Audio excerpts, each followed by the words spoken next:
श्री कृष्ण और माता राधा रानी के बीच का संवाद 100 वर्षों के बाद जब मिलन का समय आया तो कहते हैं स्वर्ग में विचलन करते हुए अचानक एक दूसरे के सामने आ गए।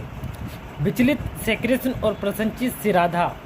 राधा इसलिए प्रसन्नचित थी क्योंकि प्रेम में डूबी हुई थी और श्री कृष्ण इसलिए विचलित थे क्योंकि प्रेम से अलग होकर गए थे।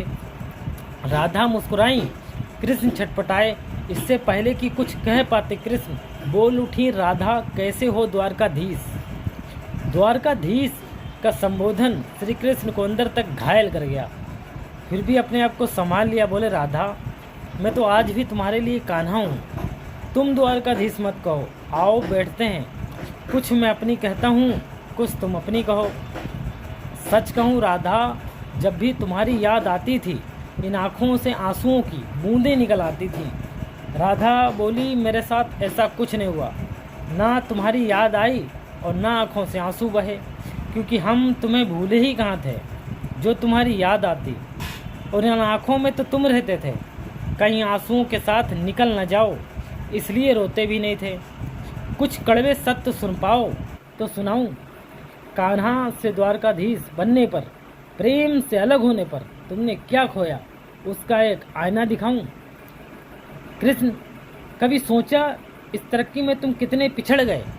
यमुना के मीठे पानी से जिंदगी शुरू की और समुद्र के खारे पानी तक पहुंच गए। एक उंगली पर चलने वाले सुदर्शन चक्र पर भरोसा कर लिया और 10 उंगलियों पर चलने वाली बांसुरी को भूल गए।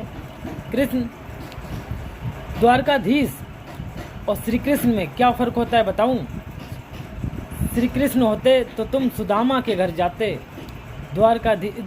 सुदामा तुम्हारे घर कभी नहीं आता।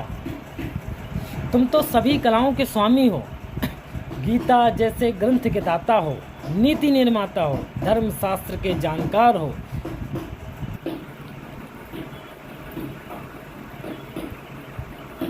और महाभारत के युद्ध में क्या निर्णय लिया, अपनी पूरी सेना कौरवों को सौंप दी और खुद को पांडवों के साथ लिया।